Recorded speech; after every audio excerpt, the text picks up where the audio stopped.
ওইখানে যে 5টা লাইন আছে সেখানে আমাদের আন্ডার গিয়ারের কাজ হয়। নিচে একটা সাদা জিনিস দেখতে পাচ্ছেন, ব্যালিজ। ট্রেন কোথায় দাঁড়াবে সেটা নির্ভর করে সিগন্যালের সঙ্গে। এখানে আমাদের বিভিন্ন ব্যাটারি আছে, ব্রেক সিস্টেম আছে, তারপর ট্রাকশন মোটর আছে। এগুলোর গ্লাস কি হবে, এগুলোর রিফ্লেকশন কতটুকু হবে, এগুলো কিন্তু আমাদের নিয়ন্ত্রণ করতে হয়েছে। ট্রেনের উপরকে বলে কার বডি। আপনারা যে বগি বলেন এটা আমরা সাধারণত ভুল বলি, বগি হলো নিচেরটা, আর উপরেরটা হলো কার বডি। এই বগির উপরে কার বডি বসে ট্রেন হয়। আমাদের এই যে নিচে একটা সাদা জিনিস দেখতে পাচ্ছেন, ব্যালিজ। ট্রেন কোথায় দাঁড়াবে সেটা নির্ভর করে সিগন্যালের সঙ্গে। আর আমাদের এই উপরে দুইটা পার্ট, ট্রেন এক্স্যাক্টলি কোথায় দাঁড়াবে নিয়ন্ত্রণ করে ওই নিচের যে সাদা ট্র্যাকের মধ্যে বসা আছে আর ট্রেন সেটের উপরে আছে। এই মোটামুটি আপনারা ধারণা করতে পারেন এইরকম। এখানে আমাদের বিভিন্ন ব্যাটারি আছে, ব্রেক সিস্টেম আছে, তারপর ট্রাকশন মোটর আছে। এটাতে মোটর নাই, প্রথম কোচে মোটর নাই।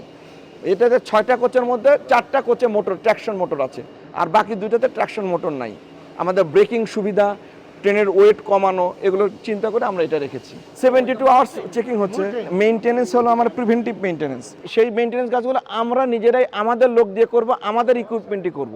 এখানে মোট 72 ক্যাটাগরির ইকুইপমেন্ট আছে, প্রায় 72 ক্যাটাগরির বিভিন্ন ধরনের 306টা ইকুইপমেন্ট আছে। আমরা এগুলো সব করব।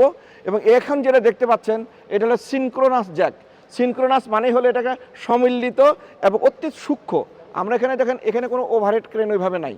এগুলোকে আমরা ট্রেনগুলোকে যে উঁচু করব বগি আউট করার জন্য, সেই জন্য এইভাবে আছে। দেখেন 16টা একদম ওই পিলার পর্যন্ত আছে। আমরা এগুলো বসাচ্ছি। We the people are doing it. Bangladeshi engineer, বাংলাদেশের ডিএমটিসিএল পিপল। আচ্ছা, এখানে দেখবেন। আর ওই পাশে আছে যেটা বললাম আইবিএল, ইন্সপেকশন বে লাইন। ইন্সপেকশন মানে কি, এটা লাইভ লাইন, কারণ যে কোনো সময় ট্রেন নষ্ট হতে পারে, সুতরাং আমি তাকে নিয়ে আসবো। এখানে যেমন ক্রেন আছে, ওখানে কিন্তু ক্রেন নাই, ওখানে লাইভ লাইন আছে। এখানে দেখবেন, এখানে কোনো ওভারহেড ক্যাটেনারি সিস্টেম নাই, কারণ এখানে বিদ্যুৎ আসবে না। তার জন্য আমরা কি করেছি, তার জন্য আমরা পুলার ট্র্যাক, আমরা ব্যাটারি চালিত লোকোমোটিভ এগুলো নিয়ে এসেছি। আর ওইখানে যে 5টা লাইন আছে সেখানে আমাদের আন্ডার গিয়ারের কাজ হয়। যারা কখনো মেট্রোর আন্ডার গিয়ার দেখেন নাই তারা যদি মনে করেন যেতে পারেন। আর তাছাড়া সময়ের যে একটা ব্যাপার আছে সেটা, মানে যদি ধরেন যে আমরা দেখতে চাই যে মেট্রোর আন্ডারগ্রাউন্ড কেমন, সেই জন্য যদি আগ্রহী হন যেতে পারেন। প্যারালালে কোনো ট্রেন পাশাপাশি যেতে পারবে না। সমস্ত লাইনের মধ্যে দেখবেন এখানে এফএম লেখা আছে। তার মানে এটা চালকের জন্য নির্দেশনা যে এর বাইরে আপনি যেতে পারবেন না, পরবর্তী নির্দেশনা ছাড়া, ওইটাই। আর আমরা এখানে ট্রেন থেকে আর একটা দেখতে পাচ্ছেন, আমরা ওই যে উপরে দেখেন একটা এক্সটেন্ডেড পোর্শন আছে। এটা আমাদের ভবিষ্যতে এমআরটি লাইন 6 এক্সটেনশন যদি হয় সেই অপশন আমরা রেখে দিয়েছি।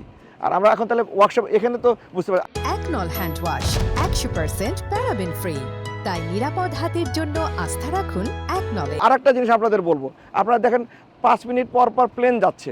আমাদের এই ডিপোটা কিন্তু মানে এই প্লেনের যে চোখ তার মধ্যে আছে আমাদের ঢাকা এয়ারপোর্টের, যার জন্য আমাদের স্পেশাল গ্লাসের নিতে হয়েছে। যেমন এর জন্য পাইলটকে রিফ্লেক্ট না করে ক্যাব যেটা আছে, ক্যাবের সাথে আমাদের বিভিন্ন বৈঠকের মাধ্যমে এগুলোর গ্লাস কি হবে, এগুলোর রিফ্লেকশন কতটুকু হবে, এগুলো কিন্তু আমাদের নিয়ন্ত্রণ করতে হয়েছে। এগুলো আলোচনা করে সবাই মিলেছে। হাইট, বিল্ডিংয়ের হাইট কত হবে, যেহেতু আমরা এটা প্লেনের চোখের মধ্যে আছে, রুটের মধ্যে আছি। জাস্ট এটা একটা ইনফরমেশন।